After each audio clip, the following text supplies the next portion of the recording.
नमस्ते दोस्तों। Classic books bye audio पिटारा में आपका स्वागत है। बेहतरीन ऑडियो बुक सुनने के लिए हमारा चैनल सब्सक्राइब करें और बेल आइकन दबाना ना भूलें ताकि आपको हर अपडेट मिलता रहे। ऑडियो पिटारा प्रस्तुत करता है मेपल प्रेस द्वारा प्रकाशित बुक्स, जिन्हें सिर्फ मनोरंजन के उद्देश्य से रिकॉर्ड किया गया है। ये कहानियां शिक्षाप्रद और मनोवैज्ञानिक सिद्धांतों पर आधारित हैं, लेकिन इनका उद्देश्य किसी भी नैतिक या सामाजिक संदेश को प्रचारित करना नहीं है। ऑडियो पिटारा इसके लिए किसी भी प्रकार की जिम्मेदारी नहीं लेता है। प्रत्येक श्रोता या सुनने वाले को सलाह दी जाती है कि वे इन कहानियों को सिर्फ मनोरंजन के लिए ही सुनें और नैतिक और सामाजिक दृष्टिकोण से अपनी विवेकशीलता के संदर्भ में समझें। ऑडियो पिटारा सुनना जरूरी है। सादत हसन मंटो का फसाना। अमीना। दूर तक धान के सुनहरे खेत फैले हुए थे। जुम्मे का नौजवान लड़का बिंदु कटे हुए धान के पोले उठा रहा था और साथ ही साथ गा भी रहा था। धान के पोले धर धर कांदे भर भर लाए, खेत सुनहरा धन दौलत रहे। बिंदु का बाप जुम्मा गांव में बहुत मकबूल था। हर शख्स को मालूम था कि उसको अपनी बीवी से बहुत प्यार है। उन दोनों का इश्क गांव के हर शख्स को मालूम था। उनके दो बच्चे थे, एक बिंदु जिसकी उम्र 13 बरस के करीब थी, दूसरा चंदू। सब खुशो खुरम थे, मगर एक रोज अचानक जुम्मे की बीवी बीमार पड़ गई। हालत बहुत नाजुक हो गई थी। बहुत इलाज किए, टोने टोटके आजमाए, मगर उसको कोई इजाफा ना हुआ। जब मर्ज मौलिक शक्ल इख्तियार कर गया तो उसने अपने शौहर से नसीफ लहजे में कहा, तुम मुझे कबूतरी कहा करते थे और खुद को कबूतर। हम दोनों ने 2 बच्चे पैदा किए। अब तुम्हारी कबूतरी मर रही है। कहीं ऐसा ना हो कि मेरे मरने के बाद तुम कोई और कबूतरी अपने घर ले आओ। थोड़ी देर के बाद उस पर हजियानी कैफियत तारी हो गई।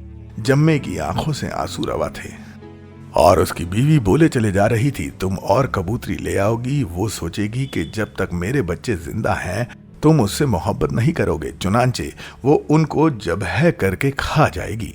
जुम्मे ने अपनी बीवी से बड़े प्यार के साथ कहा, सकीना, मैं तुमसे वादा करता हूं कि जिंदगी भर दूसरी शादी नहीं करूंगा, मगर तुम्हारे दुश्मन मरे तुम बहुत जल्द ठीक हो जाओगी। सकीना के होठों पर मुर्दा सी मुस्कुराहट नूमदार हुई। इसके फौरन बाद उसकी रूह कफस से उनसुरी से परवास कर गई। जुम्मा बहुत रोया। जब उसने अपने हाथों से उसको दफन किया तो उसको ऐसा महसूस हुआ कि उसने अपनी जिंदगी मानो मिट्टी के नीचे गाड़ दी है। अब वो हर वक्त मगमूम रहता कामकाज में, उसे कोई दिलचस्पी ना रही। एक दिन उसके एक वफादार मजारा ने उससे कहा, सरकार, बहुत दिनों से आपकी ये हालत देख रहा हूँ, जी ही जी में कुड़ता रहा हूँ। आज मुझसे नहीं रहा गया तो आपसे ये अर्ज करने आया हूँ कि आप अपने बच्चों का बहुत ख्याल रखते हैं, अपनी जमीनों की तरफ कोई तवज्जो नहीं देते। आपको इसका इल्म भी नहीं कि कितना नुकसान हो रहा है। जुम्मे ने बड़ी तवज्जही से कहा, होने दे, मुझे किसी चीज का होश नहीं। सरकार, आप होश में आइए, चारों तरफ दुश्मन ही दुश्मन है। ऐसा ना हो कि वो आपकी गफलत का फायदा उठाकर आपकी जमीनों पर कब्जा कर ले। आपसे मुकदमा बाजी क्या होगी। मेरी तो यही मुखलिसना राय है कि आप दूसरी शादी कर लें, इससे आपके गम का बोझ हल्का हो जाएगा और वो आपके लड़कों से प्यार मोहब्बत भी करेगी। जुम्मे को बहुत गुस्सा आया। बकवास ना करो रमजानी, तुम समझते नहीं कि सौतेली माँ क्या होती है। इसके अलावा तुम ये भी तो सोचो, मेरी बीवी की रूह को कितना बड़ा सदमा पहुंचेगा। बहुत दिनों के इसरार के बाद आखिर रमजानी अपने आका को दूसरी शादी पर रजामंद करने में कामयाब हो गया। जब शादी हो गई तो उसने अपने लड़कों को एक अलहदा मकान में भेज दिया। हर रोज वहां कई कई घंटों रहता और बिंदु और चंदू की दिलजुई करता रहता। नई बीवी को ये बात बहुत नागवार गुजरी। एक बात और भी थी कि मक्खन दूध का बेशतर हिस्सा उसके सौतेले बेटों के पास चला जाता था। इससे उसे बहुत जलन होती। उसको तो ये मतलब था कि घर बार के मालिक वही हैं। एक दिन जुम्मा जब खेतों से वापस आया तो उसकी नई बीवी जारो कतार रोने लगी। जम्मे ने इस आहो जारी की वजह पूछी तो उसने कहा, तुम मुझे अपनी नहीं समझते, इसलिए बच्चों को दूसरे मकान में भेज दिया है। मैं उनकी माँ हूँ, कोई दुश्मन तो नहीं। मुझे बहुत दुख होता है जब मैं सोचती हूँ कि बेचारे अकेले रहते हैं।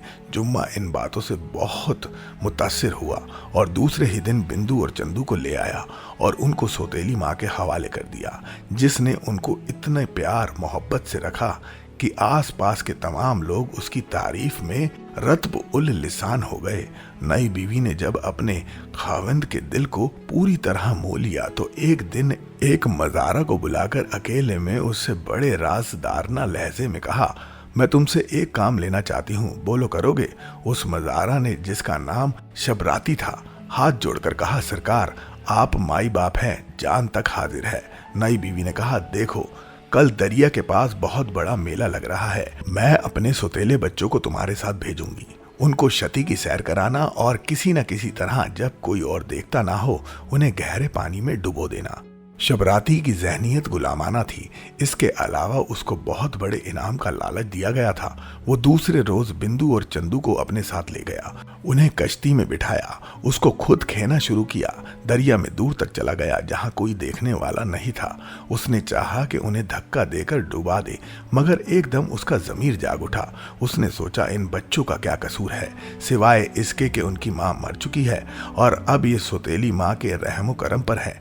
बेहतर यही है कि मैं इन्हें किसी शख्स के हवाले कर दूं और सौतेली माँ से जाकर कह दूं दोनों डूब चुके हैं। दरिया के दूसरे किनारे उतरकर उसने बिंदु और चंदू को एक ताजिर के हवाले कर दिया, जिसने उनको मुलाजिम रख लिया।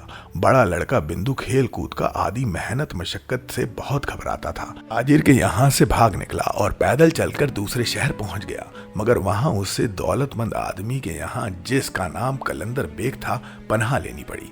कलंदर बेग नेक दिल आदमी था। उसने चाहा कि बिंदु को अपने यहाँ नौकर रख ले।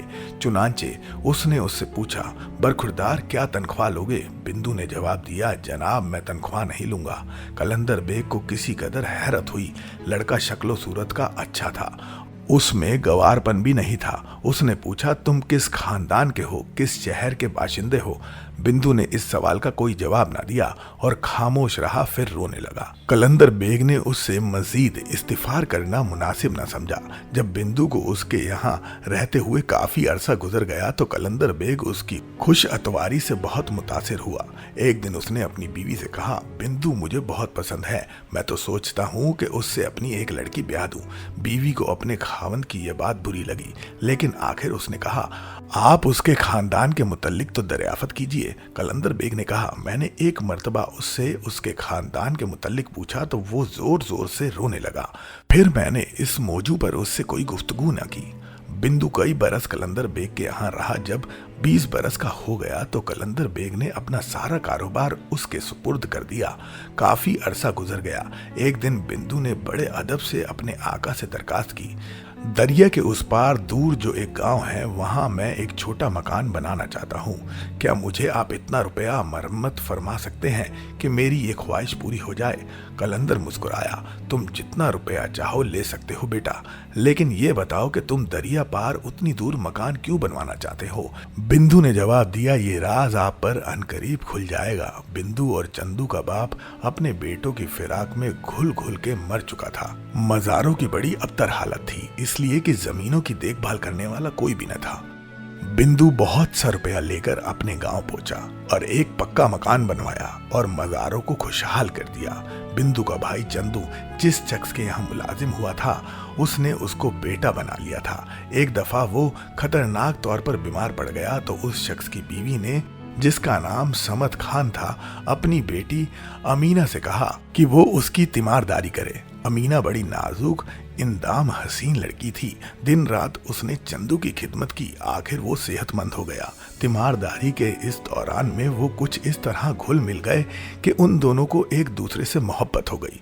मगर चंदू सोचता था कि अमीना एक दौलतमंद लड़की है और मैं महज कंगला, उनका आपस में क्या जोड़ है? उसके वालिद भला कब उनकी शादी पर राजी होंगे? लेकिन अमीना को किसी कदर यकीन था कि उसके वालिदैन राजी हो जाएंगे, इसलिए कि वो चंदू को बड़ी अच्छी निगाहों से देखते थे। एक दिन चंदू गाय भैंसों के रेवड़ को जोहड़ पर पानी पिला रहा था कि अमीना दौड़ती हुई आई। उसकी सांस फूली हुई थी, नन्हा सा सीना धड़क रहा था। उसने खुश खुश चंदू से कहा, एक अच्छी खबर लाई हूं। आज मेरे माँ बाप मेरी शादी की बात कर रहे थे। उन्होंने फैसला लिया है कि तुम बड़े अच्छे लड़के हो, इसलिए तुम्हें मेरे साथ ब्याह देना चाहिए। चंदू इस कदर खुश हुआ कि उसने अमीना को उठाकर नाचना शुरू किया। उन दोनों की शादी हो गई। 1 साल बाद उनके यहाँ लड़का पैदा हुआ जिसका नाम जमील रखा गया। जब बिंदु अपने गांव में अच्छी तरह जम गया तो उसने भाई का पता लिया, जाके उससे मिला। दोनों बहुत खुश हुए। बिंदु ने उससे कहा, अब अल्लाह का फजल है, चलो मेरे साथ और दीवानी संभालो। मैं चाहता हूं तुम्हारी शादी अपनी साली से करा दूं, बड़ी प्यारी लड़की है। चंदू ने उसको बताया कि वो पहले ही शादीशुदा है। सारे हालात सुनकर बिंदु ने उसको समझाया, कलंदर बेग दौलतमंद आदमी है, उसकी लड़की से शादी कर लो, सारी उम्र ऐश करोगे। अमीना के बाप के पास क्या पड़ा है। चंदू अपने भाई की ये बात सुनकर लालच में आ गया और दौलतमंद अमीना को छोड़ तलाकनामा किसी के हाथ भिजवा दिया और उससे मिले बगैर चला गया। चंद रोज के बाद ही बिंदु ने अपने भाई की शादी कलंदर बेग की छोटी लड़की से करा दी। अमीना हैरान और परेशान थी कि उसका प्यारा चंदू एकदम कहाँ गायब हो गया, लेकिन उसको यकीन था कि वो मुझसे मोहब्बत करता है, एक दिन जरूर वापस आएगा। बड़ी देर उसने उसकी वापसी का इंतजार किया और उसकी याद में आंसू बहाती रही। जब वो ना आया तो अमीना के बाप ने जमील को साथ लिया और बिंदु के गांव पहुंच गया। उसकी मुलाकात चंदू से हुई। वो दौलत के नशे में सबको भूल चुका था। अमीना के बाप ने उसकी बड़ी मिन्नत समाजत की और उससे कहा, और कुछ नहीं तो अपने कमसिन बेटे का ख्याल करो, तुम्हारे बगैर इस बच्चे की जिंदगी क्या है। चंदू ने ये कोरा जवाब दिया, मैं अपनी दौलत और इज्जत इस बच्चे के लिए नहीं छोड़ सकता हूँ, जाओ इसको ले जाओ, मेरी नजरों से दूर कर दो। जब अमीना के बाप ने और ज्यादा मिन्नत समाजत की तो चंदू ने उस बूढ़े को धक्के देकर बाहर निकलवा दिया, साथ ही अपने बच्चे को भी। बूढ़ा बाप गमो अंधों से चूर घर पहुंचा और अमीना को सारी दास्तान सुना दी। अमीना को इस कदर सदमा पहुंचा कि पागल हो गई। चंदू पर पे दर पे इतने मसाइब आए कि उसकी सारी दौलत उजड़ गई। भाई ने भी आंखें फेर ली। बीवी लड़ झगड़कर अपने मेके चली गई। अब उसको अमीना की याद आई। वो उससे मिलने के लिए गया। उसका बेटा जमील हड्डियों का ढांचा उसे घर के बाहर मिला। उसने उसको प्यार किया और अमीना के मुतल्लिक उससे पूछा। जमील ने उससे कहा, आओ तुम्हें बताता हूँ मेरी माँ आजकल कहाँ रहती है। वो उसे दूर ले गया और एक कब्र की तरफ इशारा करके, यहाँ रहती है अमीना अम्मा।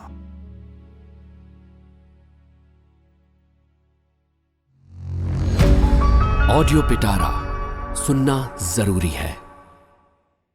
दोस्तों, आपको ये कहानी कैसी लगी हमें ज़रूर बताइएगा। लाइक और कमेंट कीजिए और अपने दोस्तों के साथ ये कहानी ज़रूर शेयर कीजिए। Thank you so much. Audio पिटारा सुनना ज़रूरी है।